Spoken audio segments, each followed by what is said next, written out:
Now, the Three Martini Lunch with Greg Corombos and Jim Geraghty. And welcome, everyone, to the Tuesday edition of the Three Martini Lunch, along with Jim Geraghty of National Review, also the author of Between Two Scorpions. I'm Greg Corombos of Radio America.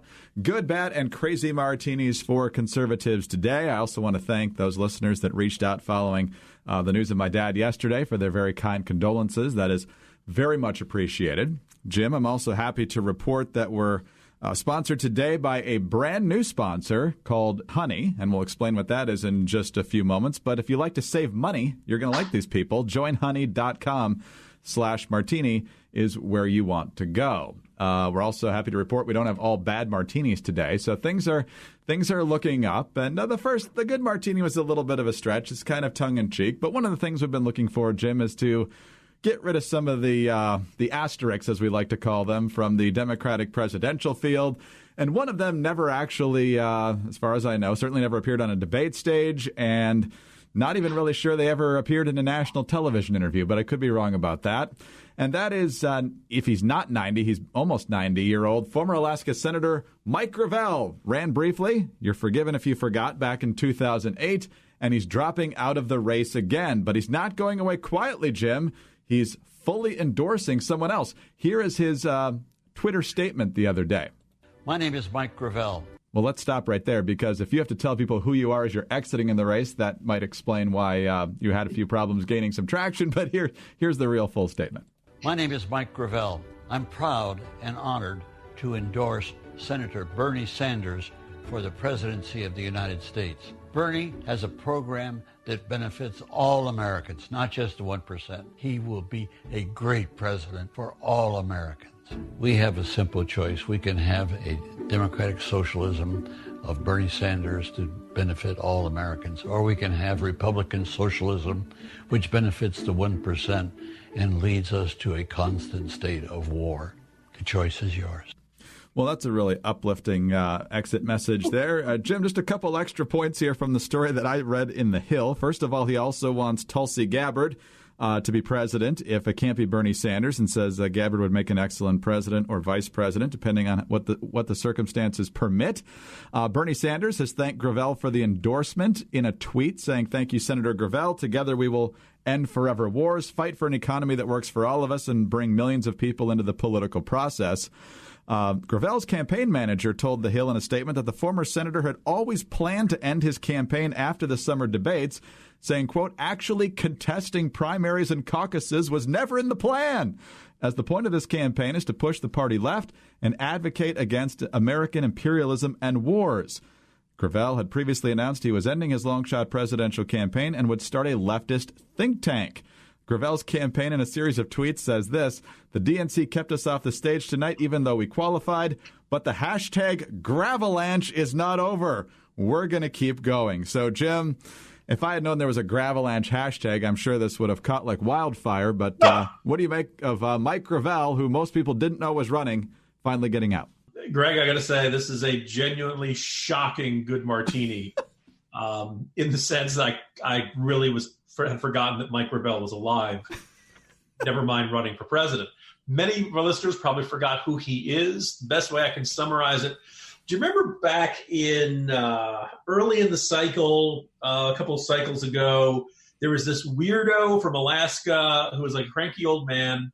He did a video where he threw a pond into a rock and then just stared at the camera for 5 minutes in a manner that was so vague, disconcerting, and devoid of any words, structure, or narrative meaning that even David Lynch was like, "I don't get it. I can't tell what you're trying to say here." That's the guy. And he decided to run again this time. Talking about the dish that you prepare, the dish that nobody was really looking forward to eating. To summarize his viewpoints, it's a little surprising that he endorsed Bernie Sanders because, in short, Mike Gravel was for the people who found Bernie Sanders too quiet, moderate, and easygoing.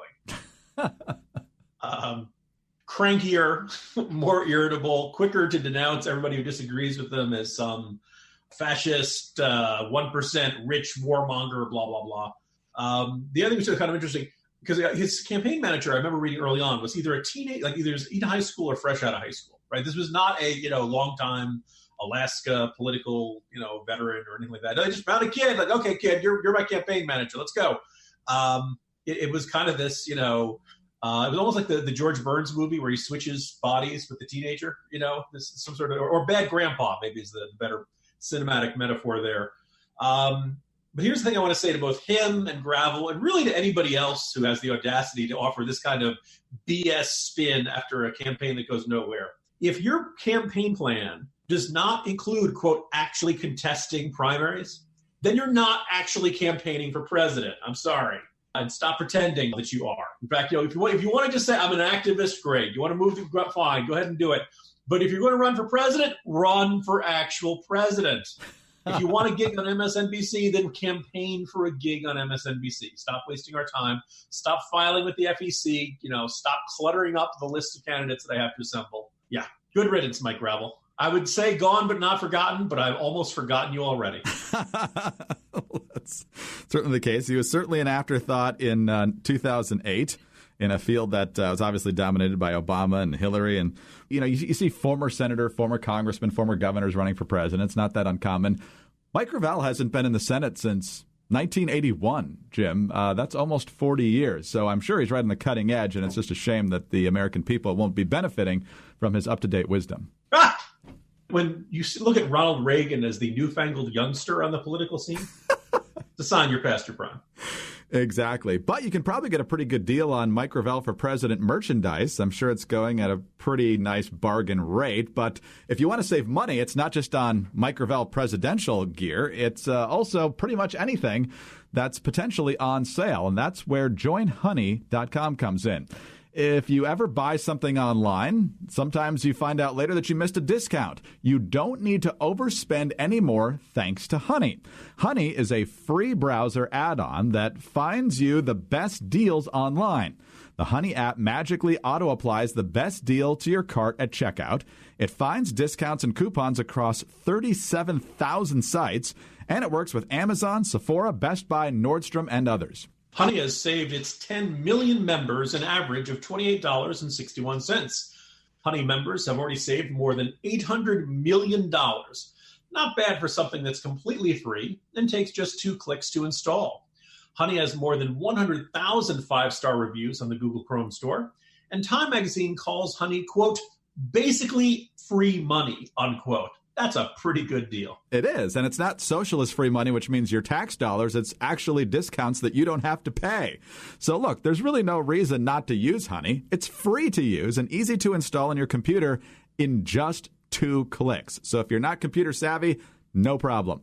Shop with confidence. Get Honey for free at joinhoney.com/martini. That's joinhoney.com/martini. Honey, the smart shopping assistant that saves you time and money when you're shopping online. All right, Jim, let's move to our bad and crazy martinis now. And both of those deal with the ongoing Democratic reaction to the horrific mass shootings in El Paso and Dayton. And yes, President Trump and Joe Biden, they were in El Paso and Dayton. But speaking of Joe Biden, he did a lengthy interview with Anderson Cooper of CNN. And one of the things that stood out was Anderson Cooper asking him about white supremacy and who's winning this battle. Here's how it went down. You entered the campaign saying that this is, in your opinion, a battle for the soul of the nation. Given the violence of the last couple of days, who's winning the battle? The white supremacists are winning the battle. This is domestic terrorism. And Biden went on to say that he believes that the comments from President Trump on Twitter and elsewhere are stoking and encouraging and emboldening white supremacists. And that's certainly a debate on a number of different levels that can be had. But, Jim, the idea that white supremacy is winning the battle for the hearts and minds of America is absurd, whether you look at the minuscule turnout at their rallies or the way the American people en masse respond to these horrific acts. They are not winning. Yeah, I was thinking about this. Like, it's understandable if you're in a bad mood after this weekend. It's understandable if you feel depressed, if you feel angry, if you feel despair, if you feel just beside yourself. I can't begrudge anybody for feeling like that, but to look at this and to say the white supremacists are winning, this ultimately came down to the actions of 2 men. And the great irony is apparently the Dayton shooter was not a white supremacist, or at least he wouldn't fit the normal categories, was kind of a left-wing nut job full of crazy ideas and stuff like that. that. So, look, I can understand feeling down to look based upon the actions of two men that the overwhelming majority of us have never met, never interacted with. Sounds like these people didn't interact with very much of anybody. Is this a serious threat? Yeah. Do we have to deal with this? Yeah. Does this mean that the war on white supremacy is being lost? No. And I think that's, if you stop to think about it for a second, that, not only is it not accurate, I kind of wonder if statements like that from Biden are, in the end, unhelpful. That in the end, they create a sense of panic. I think they create a sense of, again, maybe exacerbating the sense of despair.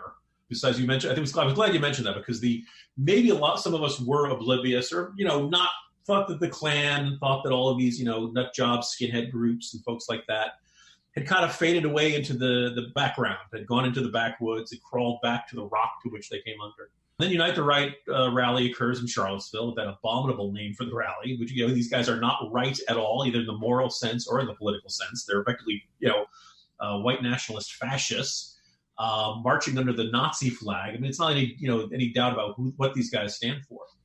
And it happens. And yeah, that was a really frightening turnout. The lack of police presence was terribly frightening. Seeing those guys marching through the University of Virginia campus with their tiki torches was, a deeply disturbing sight.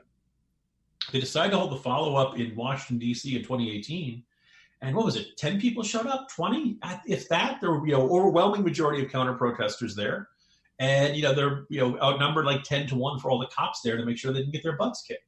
Let's not overstate these guys. Let's not talk about them as if they're 10 feet tall and they're unstoppable and, on the move and on the march and all that kind of stuff.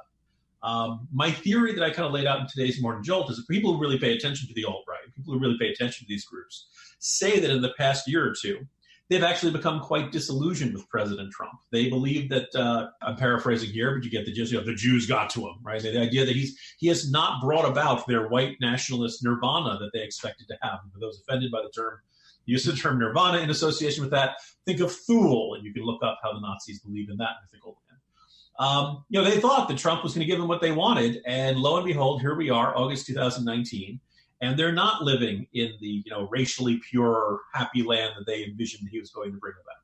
So they're frustrated. So they're angry. Not even Donald Trump is giving them what they want. Some of them are blaming Jared Kushner. Some of them are blaming, the synagogue shooter is considered Trump a sellout. The POA up in Pittsburgh and San Diego, the synagogue shooter said that Trump was a sellout. I kind of wonder if this is what's driving these guys to get really angry, to get more violent. If we see more frequent violence, whether some of it is this recognition of, oh, wait, not even Donald Trump is bringing about this impossible, racially pure ideal that we've wanted for so long. I don't know what to do after that, other than track these guys down, stop them before they attack, and put them behind bars. But my sneaking suspicion is that running around saying, white supremacy is winning, it just makes things worse. I suspect. I think Joe Biden's heart is generally in the right place on this issue, but I think it'd be wiser, it'd be more preferable if he could be a little more careful with the way he phrased things. All right, Jim, let's move to our crazy martini now. And of course, to no one's surprise, we've got a lot of different folks on the left upset with a number of different things. They're upset with the president saying his rhetoric is either directly responsible or indirectly responsible for it. They're blaming Mitch McConnell for not bringing up gun control legislation or other things they think would have made a difference in this situation. Pete Buttigieg is taking a little bit more of a nuanced position here. He's still talking about gun control, however. Talking with John Berman on CNN, Buttigieg says the filibuster is actually a big problem here because gun control could have gotten done earlier, but except for the filibuster. And we need political reforms to make it happen. Look, when most of the American people want to at least see background checks and red flag laws, and that hasn't happened, you got to ask why and how. Part of my political action plan is for us to mount an effort to end the Senate filibuster. Because if it weren't for the filibuster, we would have enacted some of these reforms back in 2013 after Sandy Hook. The former president, President Obama, was blocked in trying to lead this country to a safer place. We can't let that happen again. It had 55 votes. And then Berman stumbled over Toomey Manchin a couple of times. But that's what he's talking about, the Toomey Manchin legislation, bipartisan bill. It needed 60 votes to advance. But, Jim, as you and I discussed prior to starting today, there was a Republican House at the time. It's unlikely that would have gotten through.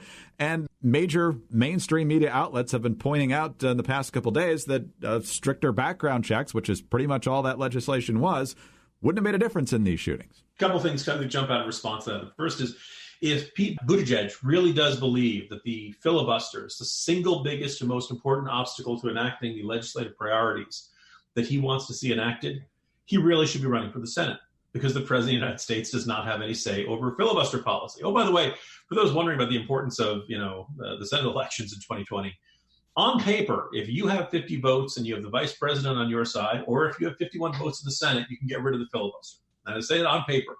Republicans have never had anything resembling 50 votes saying, let's get rid of the filibuster for legislation. You did see them get rid of it for Supreme Court justices. And, this is where you start seeing Democrats insisting, well, look, getting rid of the filibuster for judges short of the Supreme Court is totally cool because Harry Reid did it. But once you do it for Supreme Court justices, you're being extreme. I remember talking to Ted Cruz early in Trump's presidency, let's say 27, before the 2018 midterms. And I asked him about the filibuster, and he said, we think probably about half the Republicans in the Senate would support getting rid of the filibuster. So you're in the neighborhood of about 25 votes. So in other words, Republicans will not get rid of the filibuster anytime soon. You can like that decision, you can hate that decision, but I think that's just political reality. Would Democrats change their minds? I don't doubt that there are some Democrats who would rather not get rid of the filibuster. You did see a few Democrats after the two Trump appointments to the Supreme Court were confirmed say, maybe we shouldn't have gotten rid of the filibuster for judicial nominations. All of a sudden it dawns on them, we never figured we'd be in the minority again. No, it turns out we need it. So maybe there are some Democrats who do it. I think that's the safest rule of thumb is that the bigger the Democratic majority in the Senate, the more likely it is they'll find the 50 or the 50 votes that they need, or the 51 votes they need, to get rid of the filibuster. So if you're thinking about that. But the second thing is, this is kind of a bigger, more important point. That, like, no matter how many times we repeat it, all the Democrats running for president don't want to acknowledge this. We mentioned the fact that both these guys bought their guns legally. Now, we can argue the Dayton shooter should have been on a watch list, or should have been on a situation where he should have been faced criminal charges for what he did in high school. Or alternately, he should have been mandatorily referred to for a psychological evaluation, and that would have helped prevented him from being able to purchase a gun. That has not been mentioned very much. But even beyond that, people forget that the shooter in Charleston at the African-American church and the shooter in Sutherland Springs both were supposed to not be able to purchase a gun. The FBI did not put the right information into the system the correct way. So when they go to check into the instant check system at the gun store, no red flags come up. Nothing indicates saying this person is not allowed to purchase a gun. A universal, and for the rest of the week, we're going to hear universal background checks. Look, a universal background check that uses a system that doesn't work is a placebo. But nobody wants to hear that this week, Greg. Jim, hopefully we'll have even happier news tomorrow. Talk to you then. See you tomorrow, Greg. Jim Geraghty of National Review. I'm Greg Corombos of Radio America. Thanks so much for being with us today. And don't forget to visit our great brand new sponsor. That's joinhoney.com/martini, joinhoney.com/martini, and save money. Can't go wrong there. Join us on Wednesday for the next 3 Martini Lunch.